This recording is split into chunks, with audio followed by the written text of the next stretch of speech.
few hours ago, Emiru did a live stream exposing fellow Twitch streamer and ex-boyfriend Mizkif of things that I just don't buy at all.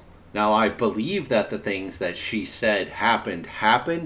I just don't believe that that makes him a stalker or a sexual assaulter. Like, at all, not even close. So, for context, years ago, around 2021, I believe, Mizkif and his ex-girlfriend, Maya Higa, who's another Twitch streamer, they broke up, and Emiru, who by chance, her ex-boyfriend at the time was a stalker who she needed to move away from, she moves to Austin, Texas, in with Mizkif. She joins OTK, the streamer organization that Mizkif is a part of, and continues to be a popular Twitch streamer. Her and Mizkif start dating pretty much as soon as she moves in. They date for a couple of years. They split up. And prior to them splitting up, in the months leading up to them splitting up, Mizkif had become verbally abusive, controlling, and a little bit physically abusive. Like I said, I agree with that. I think that tracks. I believe that. But to me, that makes him a shitty boyfriend and a shitty person. They split up. They tried to remain amicable, but they're living together in the same streamer house and in the same streamer org, and they have the same friend group. So they're going to be seeing each other a lot, and it's going to be very difficult for it to remain amicable, because they dated for about 2 years. And the thing is, when you date someone for 2 years, normally you aren't living with them that entire time. Normally at like 6 months to a year is when you'd be looking at getting into the moving in together phase of a relationship. Me personally, I've dated somebody for like a little over 2 years, and we never moved in together, right? Like that's totally normal situation.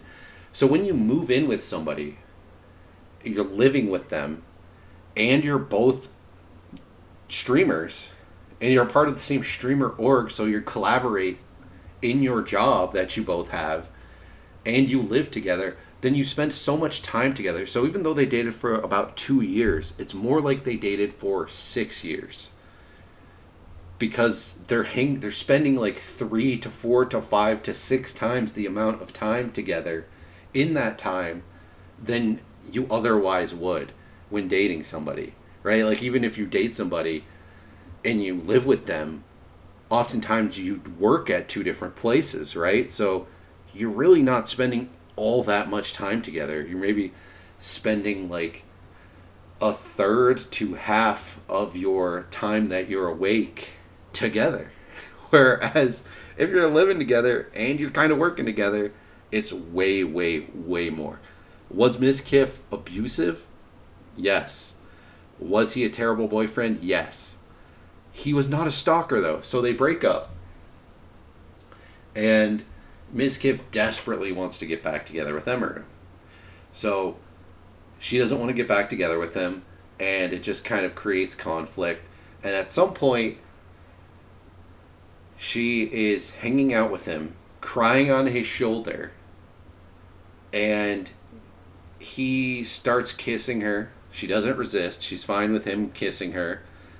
And he goes to like mount her, and he puts his hand down her pants. She screams, says no, and he's like, oh crap. He backs off, says, oh, now I feel like I did something wrong. I gotta get out of here. So he leaves. So immediately, as soon as she expresses, I don't consent to this, he gone. He gone.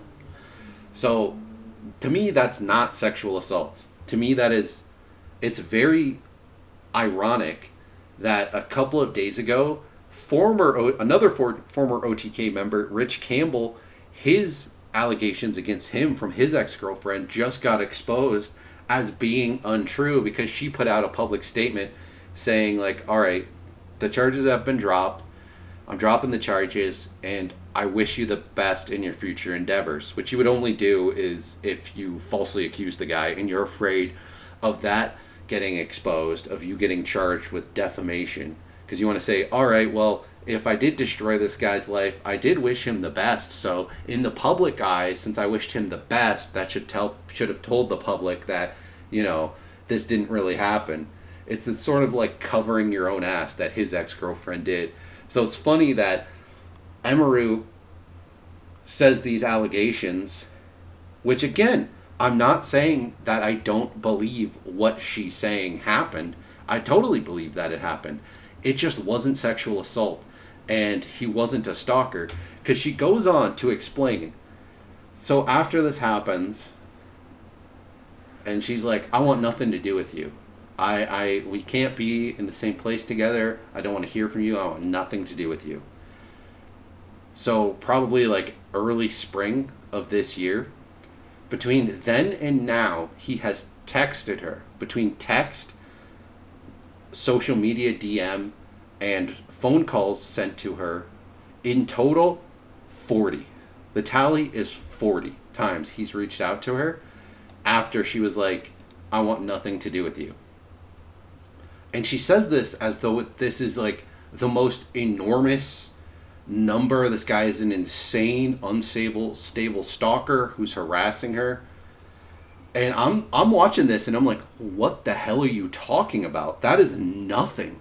You basically dated this guy for 6 years. Yes, it was 2 years, but you lived together that whole time. That 2 years is a lot more like a 6-year relationship. Like 2 years, you might technically be common law because you lived together the whole time you were dating. You know what I mean? So your relationship actually advanced way beyond what a normal 2-year relationship where people aren't living together, where they live separately. So it's a major, major relationship in both of your lives. Like, it's the most serious relationship you've been in, Emiru. So don't you think that when that ends, and it's not just that the relationship was super close, it's that they were in the same exact streamer organization, OTK, as each other, and then they also had the same friend group. So that makes it so much more complicated, because every time that, like, the one who's hard up more than the other, Mizkif, anytime he's hanging out with people, he's going to be reminded of times where him and, Russell and Emiru did so-and-so, or him and Asmongold and Emiru did so-and-so, right? And you're going to, like, encounter each other, which they did. So you're going to, like, cross paths, and even, like, him doing stuff with OTK is going to remind him that he's in this organization with OTK Emiru, right? Like, it's going to be so much harder for him to get over you and move on. So you say that he reached out to you 40 times. I thought it would be 400 times. And even, like, that number wouldn't even surprise me. At that number, I would say it's a lot, and that's harassing, and that's too much, and that's stalkery, and that warrants you saying that you're going to seek restraining order in Texas and California. But 40 is a low number. It's an objectively low number. Like, that is super low. A woman stalked me years back. I told her I wanted nothing to do with her. And she called my cell phone over 500 times. After the first 100, I blocked her. Like, I blocked any number of anyone associated with her. She would just change her number, use this, like, online phone number generator thing, or like, ask someone to use their phone at a party or something. She called me unwanted 500 times in 1 year. And that was someone who I barely knew. I couldn't imagine being in a like, the equivalent of a 6-year relationship where our friend group, we have the same exact friend groups. We live in the same, like, town and stuff, and it only being 40. Like, You know what I mean? There's so much unresolved feelings when a major relationship ends. Like 40 is tame as hell. And if this guy was stalking you, he knows where you live. When you say you're collaborating with somebody, he could just show up. He did none of that. He knew you were going to TwitchCon. He could have came up and talked to you. Right? Like just like that fan came up and actually sexually assaulted you. He could have came up and harassed you and tried talking to you. He did not do that. So to call this guy a stalker, to call Mizkif a stalker in this situation is insane. I think Emiru is just that type of woman where anytime she breaks up with a guy, it has to be super dramatic. That guy has to be the devil. That guy has to be the worst guy ever, abusive, terrible, a stalker, obsessed. Every time. It's every time. No matter who the next 5 people Emiru dates, that's going to be the result. Because that's not actually what's happening. Right? Because why would it be every time? You know what I mean? Why it wouldn't be every time. That just makes no sense. But in her mind, that's what's going on. I think she's just mentally unwell. And she genuinely believes that that's what's going on. But what you have described in your live stream, Emiru, does not show Mizkif to be a sexual assaulter or a stalker even at all, even a little bit. Now, I don't like Mizkif. I think what him and Maya Higa did, covering up sexual assault, is horrible, horrific, a million times worse. I don't think either of them should have a career. Now, I thoroughly enjoy Maya, right? Like, I think she's turned a new leaf. I think that she got caught up in Mizkif's bullshit. And she was just doing what Mizkif wanted her to do in that time. But if she wasn't able to have a streaming career because of what she did there, I would totally understand it, right? Like, that being said, she does wonderful work. She does great charity work, helps a ton of animals. I got nothing but, like, respect for Maya Higa. But what her and Mizkif did covering up that sexual assault years ago was one of the worst things a streamer has ever done. And it really disgusted me that when Ludwig, which I assume was prompted by this Rich Campbell thing, said that he was wrong about Mizkif and wrong about the Mizkif train wrecks drama. I think Mizkif making a video saying like, oh, well, I'm vindicated. I never covered up sexual assault. No, that's a different situation, right?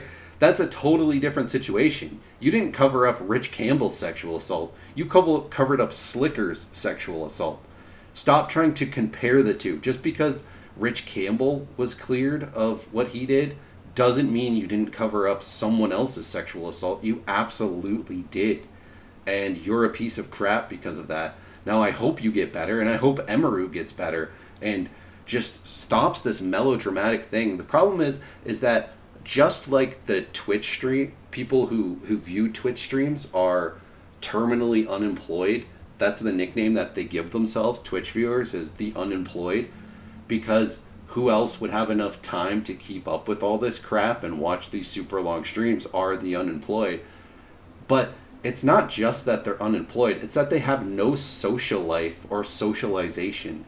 And that creates these people who are unbelievably socially stunted, and it makes it so they cannot understand basic human interaction and social situations at all, even analyzing them as they unfold in front of you on camera with like evidence you can look back on, and you can analyze the situation, and it's a lot more easy to analyze because you can just rewatch it or whatever, and you get to have each person's like different perspective on it.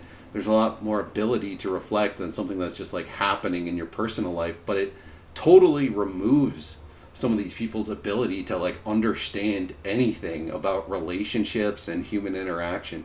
And I think that it actually goes both ways, and that's something that I've said on this channel before. Now, I haven't been making videos recently, but a lot of the parasocialness that exists with content creators, specifically live streamers, it's actually on the part of the live streamer, right? Because as much as it's this pseudo fake relationship that the viewer has with the live streamer, the content creator, it goes both ways. It absolutely goes both ways, right? Because most of Emiru's social life, although like she just did an RV trip to TwitchCon, she has close personal friends.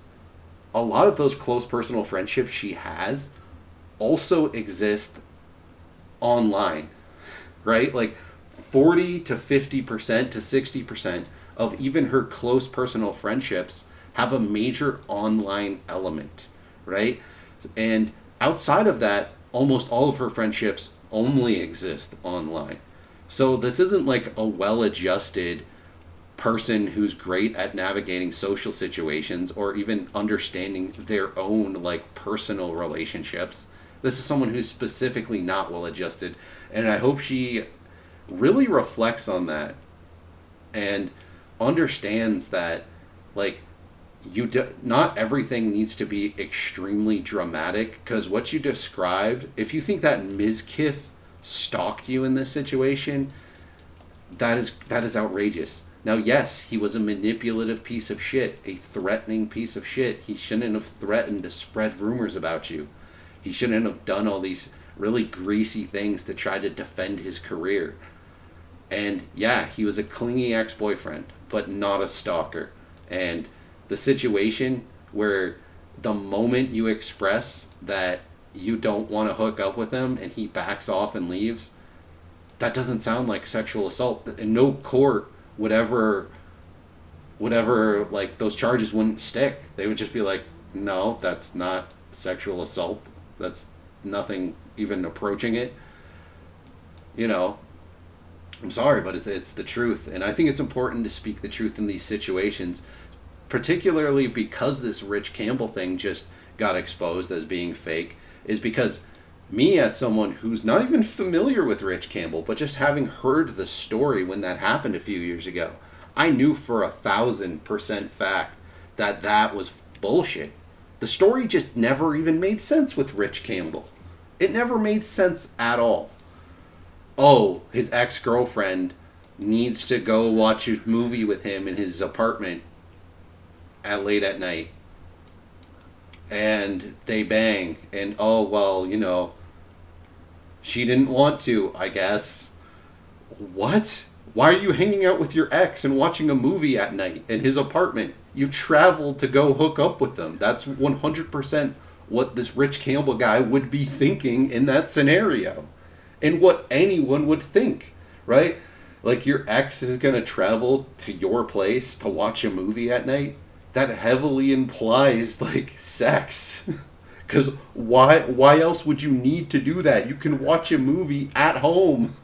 That's not a group activity. And the details are super important. And Emiru is a million times more entertaining than Mizkif. She's funnier. She's actually good at video games. She brings so much more to the table as an entertainer. She's a really good content creator. She does cosplay. Like, she's an awesome, very genuine person. It's just that she herself fails at properly interpreting situations that she finds herself in, because this is not serious whatsoever. Mizkif is not stalking you. From what you've described, he never has, never was. Is he abusive? A terrible boyfriend? Yes. Did he threaten to spread a rumor about you? Yes. Is he hung up on you? Yes. But no, there's nothing more than that. He's not a stalker. He's not a stalker. Therefore, your accusations are kind of absurd. And as much as I have a million reasons to dislike Mizkif, and like I said, one of the worst things a live streamer has ever done was done by Mizkif and Maya Higa. But this Emiru stuff, like, what? What the hell? And that's all I got to say about that. Feel free to disagree with me. Comment your disagreements, because I'm just not seeing it. I'm just not seeing this at all. Mizkif simply is not a stalker in this situation.